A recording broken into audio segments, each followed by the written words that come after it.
প্রবাসীরা ফিরছেন না, বরং ঈদের আগের রাতেই দেশ ছাড়ছেন। উৎসবের আগে প্রিয়জন ছেড়ে কেউ কেউ ফিরে যাচ্ছে কর্মস্থলে, কেউ বা নতুন পথের খোঁজে পাড়ি জমাচ্ছেন মধ্যপ্রাচ্য, ইউরোপ, মালয়েশিয়া কিংবা অন্য কোনো দূরদেশে। নেই আনন্দের রং, নেই চেহারায় হাসি, শুধু চোখের কোণায় লুকানো জল আর বুকে চাপা অভিমান।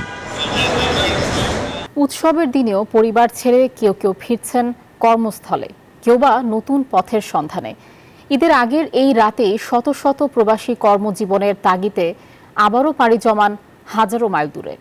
এমন কিছু গল্পের সাক্ষী হলো ঢাকা শাহজালাল আন্তর্জাতিক বিমানবন্দর। মুরাদ আক্তারের ক্যামেরায় বিস্তারিত থাকছে শাহরিয়ার কবিরের প্রতিবেদনে। স্বপ্ন বাড়ি যায়, কিন্তু কাউকে কাউকে সেই স্বপ্ন পূরণ করতে ছাড়তে হয় পরিবার, পরিজন, এমনকি দেশ। ঈদ উৎসবের রং যখন ছড়িয়েছে শহর থেকে গ্রাম, ঠিক তখনই ভিন্ন চিত্র হযরত শাহজালাল আন্তর্জাতিক বিমানবন্দরে। নেই আনন্দের রং, নেই চেহারায় হাসি, শুধু চোখের কোণায় লুকানো জল আর বুকে চাপা অভিমান। বান্ডেল থাকলে প্রতি সেনমানিতে টাকা বাঁচবে। বিকাশ সেনমানি বান্ডেল কিনে জিতুন প্রতি লেনদেনে। প্রবাসীরা ফিরছেন না, বরং ঈদের আগের রাতেই দেশ ছাড়ছেন। উৎসবের আগে প্রিয়জন ছেড়ে কেউ কেউ ফিরে যাচ্ছে কর্মস্থলে, কেউ বা নতুন পথের খোঁজে পাড়ি জমাচ্ছেন মধ্যপ্রাচ্য, ইউরোপ, মালয়েশিয়া কিংবা অন্য কোনো দূরদেশে। আগামী হালকা ঈদ আমাদের কাছে একটু কষ্ট লাগতেছে। নিজের মা বাবার লোকেও ঈদ করতাম পারলাম না, যে জায়গায় যেয়ে রাও দেশও ঈদ করতাম পারলাম না।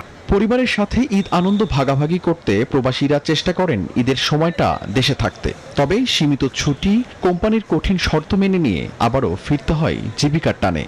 বছরে একটা মাত্র ঈদ, তাও ঈদের রাত্রে আমরা চলে যাচ্ছি। ঈদের নামাজটাও পড়তে পারলাম না।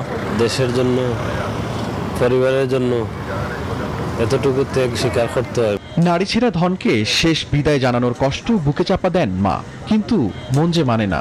কান্না হয়ে ঝরে আবেগের ঢেউ। কষ্ট হচ্ছে, খুবই কষ্ট হচ্ছে। ভালো থাকতে চাইলে যেতে হবে। মার সন্তান মার কোলে আবার ফিরে যেতে আসতে। ঈদের এই আনন্দঘন সময়ে চারিদিকে যখন উৎসবের আমেজ, তখন একজন প্রবাসীর সঙ্গী কেবল নিঃশব্দ চাপা কান্না আর একাকিত্ব। ঈদ মানেই খুশি, ঈদ মানেই আনন্দ, এ কথাটি সবাই মানলেও প্রবাসীদের জীবনে এর বাস্তবতা সম্পূর্ণই ভিন্ন। প্রবাসীদের ঈদ আছে, তবে নেই কোনো আনন্দ। প্রবাসীদের জীবনে ঈদ মানে বুকে শত কষ্ট চেপে রেখে হ্যাঁ আমি ভালো আছি বলা। শাহরিয়ার কবির, নিউজ 24, ঢাকা।